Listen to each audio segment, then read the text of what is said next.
Upon arriving, Tyler was given a more timid welcome by Erica, who, without even being asked by the dishevelled man, welcomed him in as she once again offered him a cup of tea. Without even answering, Tyler made a beeline straight up to Ronnie's office.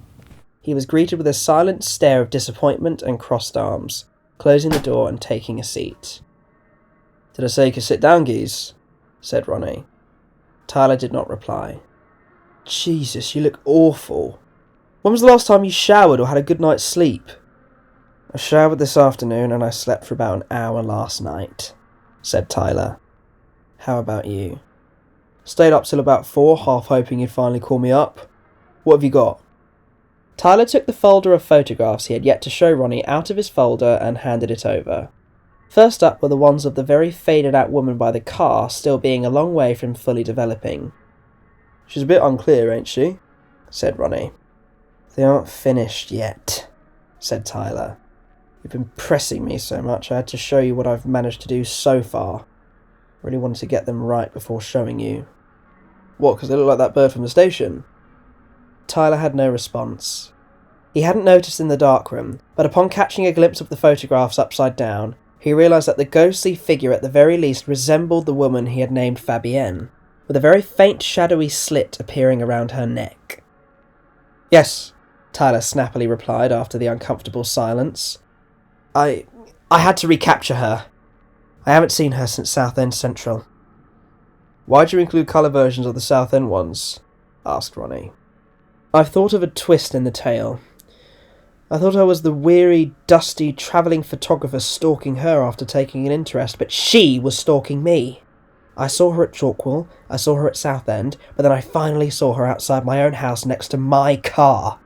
And I realised I can only capture the true effect with film. The dark slits, the colour, it's authentic." "Your car?" asked Ronnie with a raised eyebrow. "She's quite the figure, isn't she?" said Tyler, completely ignoring the question. "I think you'll be intrigued by the young man. They're actually finished." Ronnie went through the remaining photographs of the woman before coming across the ones of the young redhead. "Oh, fucking hell, Tyler, why have you done him like that?" said Ronnie in shock. "What?" said Tyler in confusion. "Mate, he looks like that burnt shish kebab my mate Odin made last week." Ronnie threw the photographs onto the table. Tyler stood up and looked at them. The images of the young man had turned into something truly horrific. His face and arms were completely charred, with some small slit-sized bits of red remaining on his black flesh. His teeth and gums were ashen, his eyeballs were non-existent, he had a hole in his right cheek, his clothes had burnt holes in them, and his hair was little more than grass-thin strands. Turning his confusion into a misunderstanding, Tyler asked Ronnie if he didn't like them. "No, they're absolutely horrible. I do not like them," said Ronnie. Tyler had to think on his feet. The long and intricate backstory he created concerning a young man with an abused father, an emotionally avoidant and manipulative mother, a sister who was physically and developmentally disabled, and a sudden case of diabetes that killed him with a heart attack at the ripe young age of 20, despite positive future aspirations of starting his own carpentry company, had to be altered.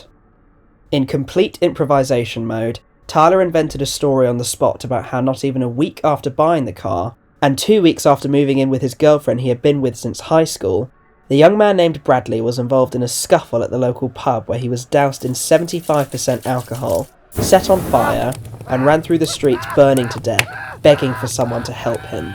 His agonising screams eventually turned into cries, which turned into moans, which turned into wheezes, which turned into the silent charring of his flesh as the fire finally went out. "Were you half soaked when you came up with that or something?" asked Ronnie. "This is getting too dark, man. I don't know about this. That corny Two Tree Island shit with a little dogging joke was more than enough. The first few car things were overkill. Now this is just fucked up."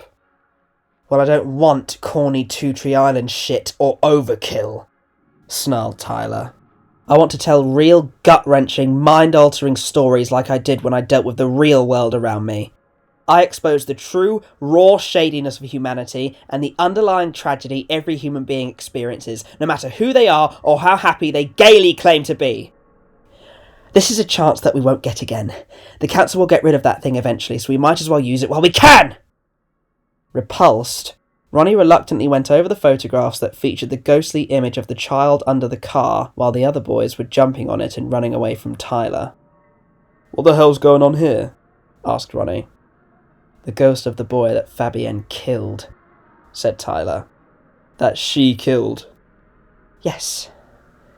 That's why she committed suicide in the car. She, a sadistic child killer, slit her own throat and died, never getting over the fact that she'd go to prison for the incident where she killed a young boy. Her family never forgave her, the family of the boy never forgave her, and, deep down, she never forgave herself for her own psychotic urges. She couldn't take it. She tied herself to that car forever in the spirit world, however, and only the organic look of film can find and make those spirits clear to us. All of them. Digital won't do it, but film will. And I've seen them because of that. Now you're seeing them. Everyone will see them." "What do you think?" Ronnie didn't say anything. He took one last look at all the photographs and sighed deeply before looking at Tyler. "You're losing it, mate," he said. "But you know how to tell a story off the top of your head?"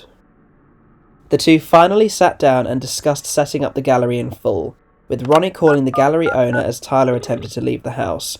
Whoa, sit down, geez," said Ronnie as the phone rang. "Why?" Tyler demandingly asked. "You're going to speak to him. He's been on my arse about you ever since I told him." "Part of this deal was I didn't have to interact with anyone. They shouldn't even know that I'm behind it. All I was supposed to be was a simple visitor that nobody liked." "Well, now you're a little more directly involved." "Hello," came the gruff voice of the gallery owner on the speaker. Tyler rolled his eyes and sighed before leaning back into his chair and looking at Ronnie with a very moody expression. Alright, geez, it's Ronnie." "What do you want?" "Well, we've got everything pretty much lined up. There's just someone here who wants to talk to you about it briefly." "Oh, yeah." "Yeah, here he is, geez." Tyler glared at Ronnie. He eventually relented and leaned forward to be better heard. "Hello, sir," said Tyler. "You're Tyler Jones?" asked the gallery owner in a disgruntled voice. "The one and only." "And you're the one making a visual photographic story about a killer car, huh?" "You make it sound like Christine, but I think it's a little more nuanced than that." There was a silence. Ronnie looked unsure of what to think, and Tyler kept his despondent, lifeless look, almost as if he was expecting the worst of insults to leave the receiver and slide directly into his ears. "Just try not to make anyone die with your fictionalized account of their personal lives this time, eh?" said the gallery owner. Ronnie pulled a stunned expression. Tyler became angry and straightened his back. He opened his mouth to berate the man before being interrupted by the line cutting off and switching to the dial tone. Ronnie slowly reached out and turned the speaker off with his finger. "I'll take these ones of the woman until they're finished and bring them back to you with the others," said Tyler as he stood up and gathered the photographs. "Keep the ones of Bradley and Billy." "The kid's name is Billy?" asked Ronnie. Tyler said nothing else and left the office. Ronnie didn't know what to say as he simply looked down at the other morbid photographs. As he left, Tyler rudely ignored Erica after she offered him a cup of tea on the way out and aggressively slammed the door shut behind himself. Puzzled, Erica looked up the stairs and loudly but politely called up to her grandson. He did not answer as he was too busy pondering over his willingness to get involved in Tyler's grisly project. Not having heard her oncoming footsteps, Ronnie was spooked by Erica opening the door and peering in with a smile on her face. "Cup of tea, Ronnie?"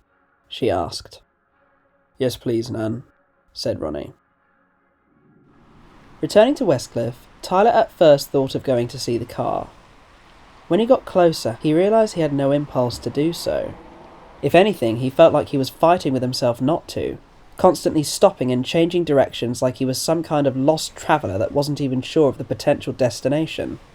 He eventually lost the battle and went to visit the car. He didn't feel the same itch to study and photograph it as he did before, instead feeling as though he had found all the souls he could trapped within it. He went to take a picture before something in his body stopped him. He had a strange, grumbling feeling, but it wasn't hunger. being more of a groan caused by his stomach acid. He felt like he was going to belch and vomit then and there, so he stopped and lowered his camera.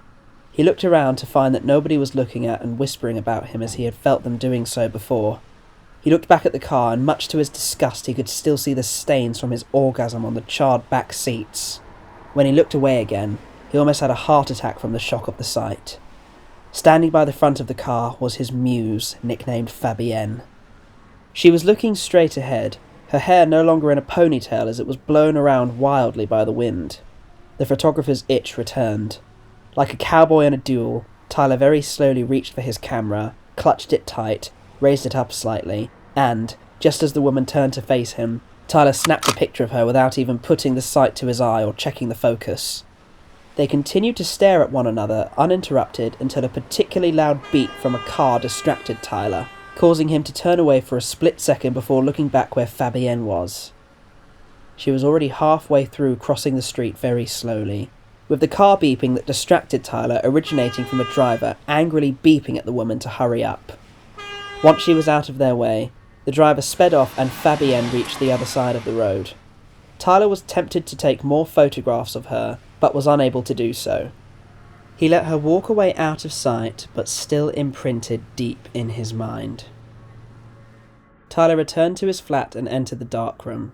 He carelessly cut off and discarded the blank roll of film, developing the sole negative containing the photograph of the woman by the car. He stood in the darkroom for a long time, smoking and intently watching the print until something happened. All it did after hours and hours was fade to colour and display the same dark slit around the woman's scarf-covered neck. No otherworldly apparition or other strange alterations appeared. Tyler retrieved the photographs of the woman that originally showed her in a more ghostly state and was shocked by their appearance. They were crystal clear. This especially confused Tyler, as he was expecting them all to appear ghostly like the others, realising that they took so long to develop because they were developing to be normal. He then remembered the pictures he took of the red-haired young man and how they turned into something horrific. Tyler decided to wait for as long as possible. He prolonged sending them off for a few more days until exactly 24 hours before they were due to be sent to the gallery for setting up. Tyler missed a fair few calls from Ronnie, who was at that point beginning to notice his first few grey hairs brought on by the stress of the situation. In that time of unnecessary stress increased by the badgering from the gallery owner and event organisers, nothing happened. All that Tyler could see was the same image of the woman. The only real discernible differences by the end of the time he spent studying the pictures were that she looked clearer, his smoking and drinking habits were worse, and his stomach was emptier. He forced a bag of opened 2-day-old salad and cold chicken bites down his throat. Shortly afterwards, he gathered all the photographs and written notes for the narratives of the subjects before making his way to Benfleet. Erica, knowing the routine, let Tyler in the house without anything more than a simple hello, not offering her usual cup of tea and gently closing the door behind him. He darted up the stairs and straight into Ronnie's office. Ronnie immediately stopped what he was doing at the computer in order to belittle Tyler for his lack of punctuality and professionalism. "Just shut up for a second," said Tyler. "Here's the photographs. You can give them to that dickhead gallery man." "That dickhead gallery man is currently keeping us in work," said Ronnie. "So you better at least somewhat appreciate what I'm doing for you and me." "You and I, Ron." "Shut up, geez." Ronnie quickly went through all the photographs, focusing specifically on the most recent ones with Fabienne. He was truly puzzled. Why don't she even look like a ghost in these ones?" he asked. "She's the most recent spirit," said Tyler. "She hasn't faded out and isn't struggling like the others." "Yeah, but this isn't photoshopped or negative damaged or whatever else you said before, mate. How the hell did you get this? Did you find her or something? It's that actual bird from the station, geez." "Yes, she recognised me. She knew who I was. I told you she was stalking me. It wasn't just part of the false narrative, it was true. It's scary stuff, but it happened." "Right, so you want to publicly expose and reveal this stalker woman who wants to do God knows what to you, put her up in a gallery, and act like this is all just some false narrative." "It's no different to what I did for the news, Ronnie," said Tyler. It's not the same, Tyler. This is a gallery, mate. This isn't the news anymore. You're still thinking like a journalist, but you're a photographer. I'm a storyteller. I tell real stories. These might not be truthful, but they're real. They're raw. They're dark. People might not even think about it while they're absorbing it, but they want it! You want this! We have to, Ron. We have... Just stop it, alright, mate? Interrupted Ronnie with raised hands. I don't care. Don't care about any of that. I'm getting these to the guy.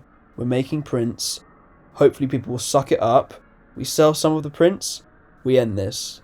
Whatever we do next, that's up for God himself to decide. I just want to get this over with. And that's your problem. You just go with it, said Tyler. You don't care deeply about this stuff or anything like that. You just want to... You want to sell it. Yeah, and? You're doing the same thing. You're just using me and trying to sell it off as convolutedly as possible.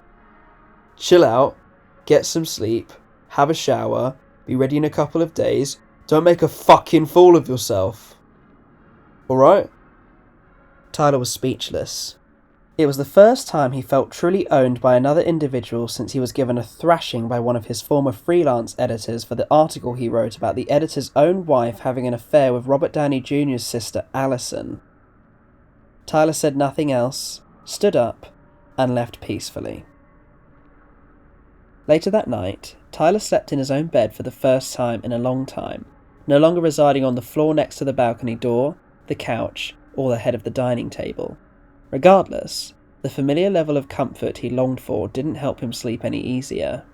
His medium-sized space allowed him to hear the loud motorbikes and obnoxious children who hadn't learned their lesson to stay far away from the stir-crazy photographer's neighbourhood. Every outside noise reminded Tyler of the car that haunted the blackness he could see when he closed his eyelids and tried to fall asleep. By the time he actually felt a little drowsy, the sky was already beginning to turn light blue, and he was due to wake up in a little over an hour to prepare for the gallery viewing. Unable to sleep, Tyler got up and walked into the sitting room, looking through the balcony door windows down at the car. To his annoyance, he saw two council workers in bright greenish-yellow jackets who had to wake up at the crack of dawn to study the car, undoubtedly going over how they would finally be removing it from the road. Tyler didn't want it gone. Even though he felt a strange and cold feeling whenever he looked at it, he still wanted it there just in case his determination to photograph it, and perhaps even share a sexual experience with it, ever came to his mind again. The day of the gallery came. Tyler reluctantly agreed with Ronnie to greet the gallery owner and the event organisers.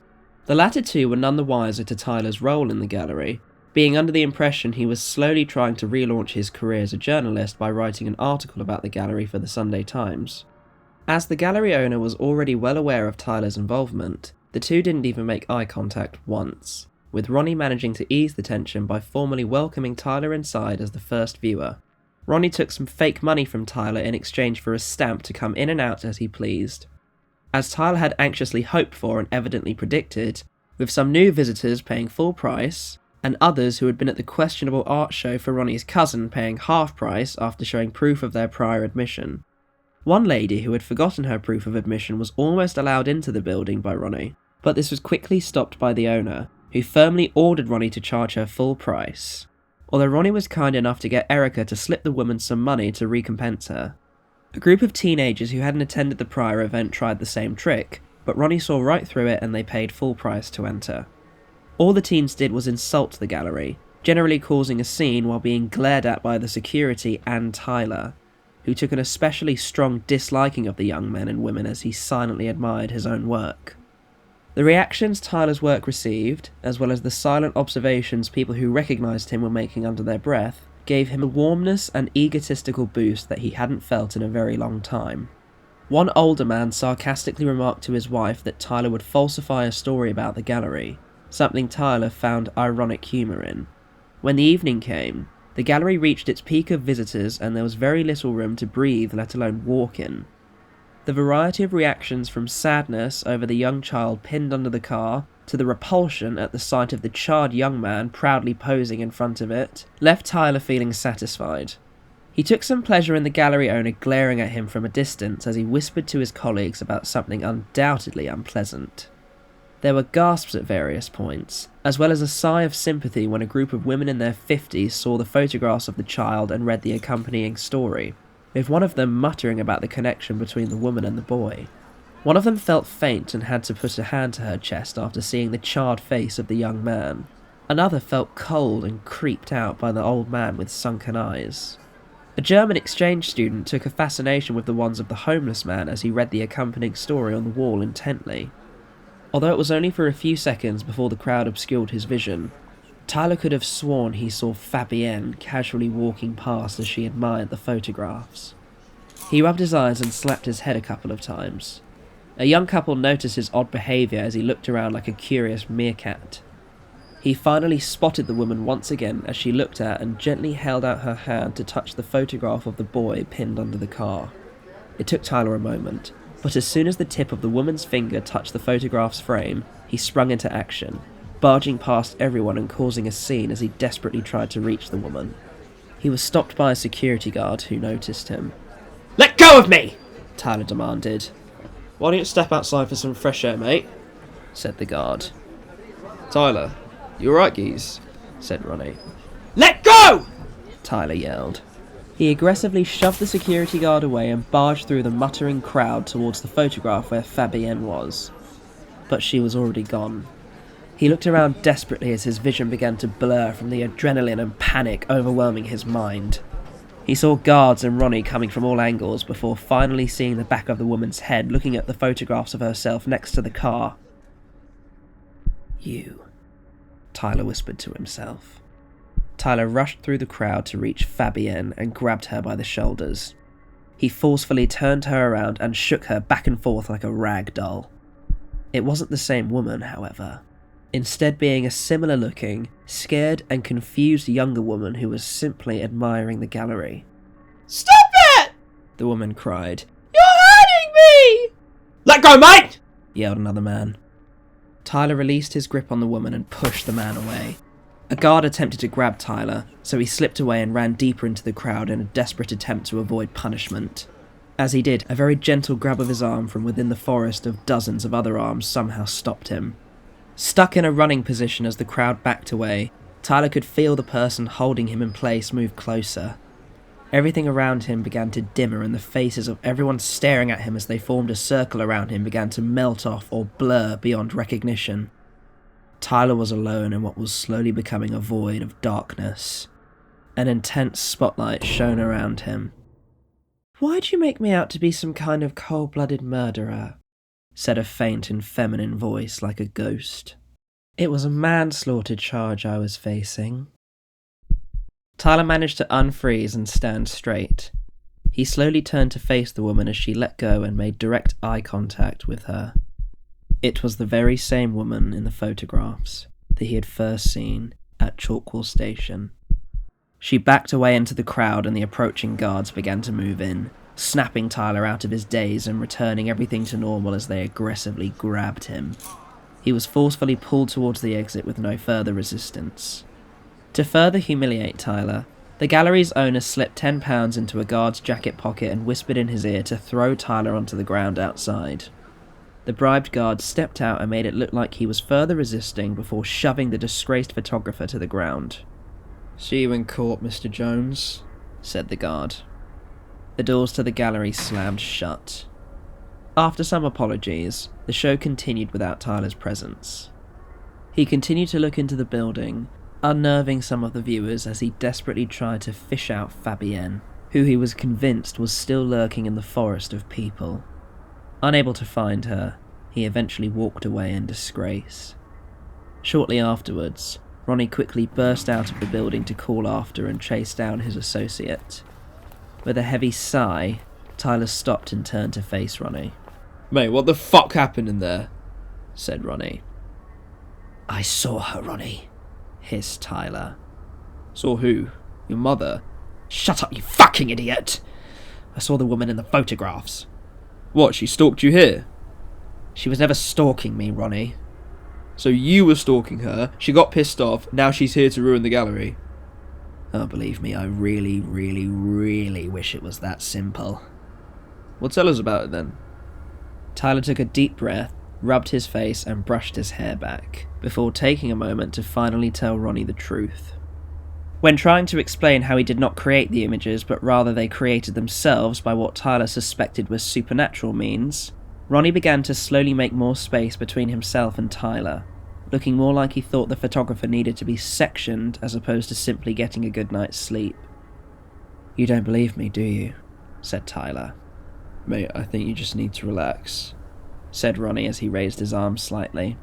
"You're talking about seeing ghosts using a film camera, some random lady you haven't even met coming after you for taking pictures of her, and dead people haunting a car that's been forgotten about to rust and rot away by the council.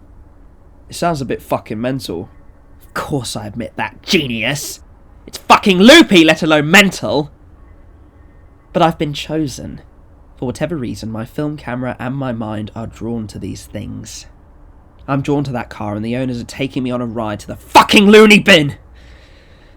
I need help, Ronnie. I need to get rid of that car, but I don't want them to. I want it there. I want to see it." Tyler looked down at the ground as he became lost in his onslaught of dark thoughts. I want to rub my cock against it and photograph all the evidence. I want to feel what it's like to burn and die in that car like the last owner did. "Jesus, you fucking listen to yourself, geez," said Ronnie. "Mate, I'm not joking, alright? Just listen to me." Tyler looked up at Ronnie. Unknown to Ronnie, Tyler's view of him was different to the real one. In Tyler's mind, Ronnie was now the homeless man who he had photographed. A frightened Tyler widened his eyes and, in an uncontrollable fit of defensive rage, grabbed Ronnie by the neck and shoved him against a bin in a nearby alley, banging the side of Ronnie's head against the wall several times before punching him in the stomach and strangling him. Ronnie tried hopelessly to fight back, but within mere minutes, Tyler delivered a headbutt directly into what he believed to be the hobo's nose, causing it to break and endlessly leak blood. The hallucination started to laugh with nasally madness. Tyler delivered one final blow in the form of smashing what he perceived to be the hobo's head against the wall one last time before choking the last of the air out of him and releasing his grip. Only after the fatal move did Ronnie's true appearance become clear to Tyler as the former's corpse dropped to the ground. Seeing what he had done, Tyler stepped back and began to hyperventilate as tears leaked from his eyes. He looked down at the blood on his hands and skin under his nails in pure repulsion. He took one last look at Ronnie. He had partially closed and lifeless eyes, deep nail marks around his neck with some skin missing, and blood gushing from his head and nose. "Is everything all right?" asked a familiar voice. Tyler's head darted in the direction of the voice. It belonged to Erica. She was looking at Tyler with wide eyes, quivering and half smiling in an attempt to not come off as scared. She noticed the blood on Tyler's hands and her timid smile disappeared.